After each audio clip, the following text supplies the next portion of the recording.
ইউটিউবে short video upload করার সঠিক নিয়ম এবং সঠিক টাইম। একটা ভিডিও যদি আপনি সঠিকভাবে বা প্রপার নিয়ম ফলো করে একটা ভিডিও যদি আপলোড করতে না পারেন এবং সঠিক টাইমে যদি আপলোড করতে না পারেন, তাহলে কিন্তু ওই সমস্ত ভিডিও ভাইরাল হওয়ার সম্ভাবনা একেবারেই নাই। ভাইরাল হওয়ার সম্ভাবনাময় দিকগুলো আজকের এই ভিডিওতে আমি তুলে ধরার চেষ্টা করেছি এবং আপনাদেরকে দেখাবো যে কোন সময়টায় আপনি ভিডিও পাবলিশ করবেন এবং কোন কোন নিয়ম ফলো করে আপনারা ভিডিও পাবলিশ করবেন। আপনারা এই নিয়মগুলো যদি ফলো করে ভিডিও পাবলিশ করেন, বর্তমান অবস্থার চাইতে 10 গুণ ভিউ বেশি জেনারেট হবে আপনার ভিডিওতে। এটা বলছি, আপনারা ভিডিওটি কন্টিনিউ করেন। অনেক ভিডিও তো দেখেছেন, আজকের এই ভিডিওটা কন্টিনিউ করেন, মন দিয়ে দেখেন। আমি একটার পর একটা সব ব্যাপারগুলো আপনাদেরকে দেখাচ্ছি। তো আমরা ফোনে চলে যাচ্ছি।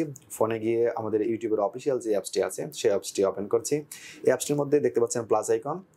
এই প্লাস আইকনের মধ্যে আপনারা এটা ক্লিক করে দিবেন। ক্রিয়েট এ শর্ট আর আপলোড এ ভিডিও। আমি এর আগের ভিডিওতে দেখিয়েছিলাম যে ক্রিয়েট এ শর্ট বা আপলোড দুইটার ব্যাপারেই দেখিয়েছিলাম। তো আজকের এই ভিডিওতে আমি শুধু আপলোড এ ভিডিওর ব্যাপারে আপনাদেরকে দেখাবো। ওই ভিডিওটা যদি দেখে না থাকেন, দেখতে পারেন, ডেসক্রিপশনে লিংক আছে, অথবা এন্ড স্ক্রিন থেকে দেখে নিতে পারেন। প্লাস আইকনে ক্লিক করার পর এখানে 5টি অপশন কিন্তু আমাদের এসেছে। তার মধ্যে উপরে 2টি অপশনের মধ্যেই আমরা কাজ করতে পারি। এর মধ্যে উপরে যে 2টি অপশন দেখতে পাচ্ছেন, এই 2টি অপশনের মধ্যে নিচে যেটা আপলোড এ ভিডিও, এই আপলোড এ ভিডিওর মধ্যে এটা ক্লিক করবেন। ক্রিয়েট এর মধ্যে যাবেন না, কারণ ক্রিয়েট এ ভিডিও যদি পাবলিশ করেন ঠিক আছে, কিন্তু ওটা একটু সময় নেয় বেশি, বা একটু পরে নিউজ ফিডে যায় বা শর্টস ফিডে যায়। তো আপনারা আপলোড এ ভিডিওর মধ্যে ক্লিক করবেন।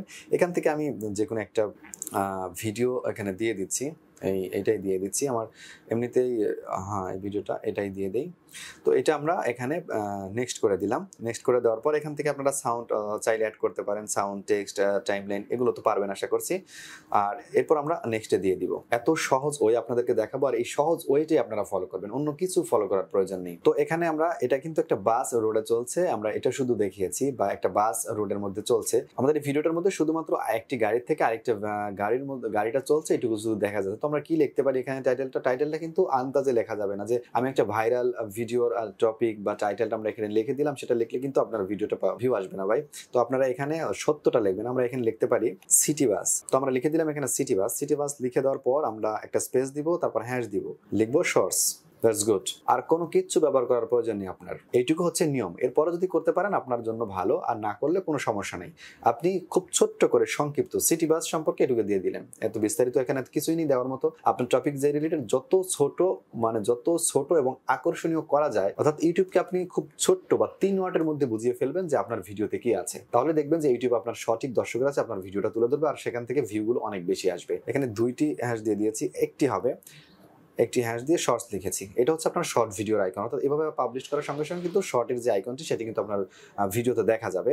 এরপরে আপনারা যে টপিক, সেই টপিক রিলেটেড একটা কিওয়ার্ড দিতে পারেন, যেমন এটা সিটি বাস, আমি এটা পুরোটাই দিয়ে দিতে পারি এখানে। ব্যাস, আর কোনো কিছুর দরকার নেই, শুধু এইটুকু দিবেন। ডেসক্রিপশন, ট্যাগ কিচ্ছু প্রয়োজন নেই। আপনি এভাবে ভিডিও আপলোড করেন, ট্যাগ, ডেসক্রিপশন কোনো কিছু দেওয়ার দরকার নেই। আপনি শুধু সেম খালি এটা লিখবেন আর এটা লিখবেন। এরপর আপনারা ভিডিওটা সরাসরি পাবলিশ করে দিবেন।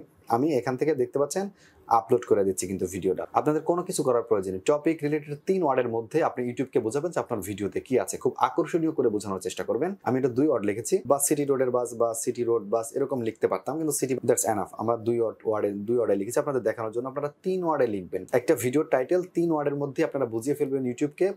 আপনি সর্বোচ্চ 4 ওয়ার্ড দিতে পারেন, তবে 3 ওয়ার্ডটা সব থেকে বেশি ভালো। 3 ওয়ার্ডের মধ্যে ইউটিউবকে বুঝিয়ে ফেলবেন আপনার ভিডিওতে কি আছে। এরপরে হ্যাশ শর্টস, দ্যাটস গুড, আপনি আপলোড করে দিবেন। আমি এখান থেকে ভিডিওটা কিন্তু আপলোড করে দিচ্ছি, দেখতে পাচ্ছেন। এখন আসি যে আমরা কোন সময়টা ভিডিওটা পাবলিশ করব। এটা আপনার নিজে খুঁজে বের করতে হবে, আপনি কোন সময় ভিডিওটা পাবলিশ করবেন। তবে আমি যদি আমার মতো করে বলি, তাহলে আপনি 3:30টার সময় ভিডিও পাবলিশ করতে পারেন, আর সকাল 8:30 থেকে 9টার মধ্যে একটা ভিডিও পাবলিশ করতে পারেন। আর যদি সন্ধ্যায় করতে চান, তাহলে ঠিক 7টা 10 এর মধ্যে ভিডিও পাবলিশ করতে পারেন।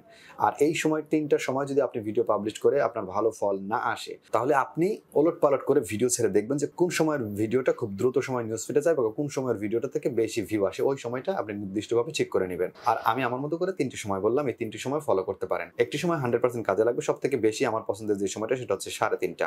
3টা থেকে 3:30 এই সময়টা ভিডিও পাবলিশ করে আমি তো শর্টস ভিডিও তেমন আপলোড করি না, তারপরও শর্টস ভিডিও থেকে আমি একটা ভিডিও আপলোড করেছিলাম, 1 ঘন্টায় প্রায় 1500 মতন ভিউ আসছিল প্রথম ভিডিওটাই। আপনারা 3:30টার সময় বা 3টার সময়, আমার দর্শক 3:30টার সময় বেশি থাকবে আর আপনার দর্শক 3:30টার সময় থাকবে, এরকম ব্যাপারটা না। ব্যাপারটা হচ্ছে যে আপনি টাইম ওলটপালট করে দেখে নেবেন যে আপনার ভিডিও, আপনার চ্যানেলের মধ্যে কখন দর্শক বেশি থাকে, ঠিক ওই সময়টাই আপনি আপনার ভিডিও পাবলিশ করবেন।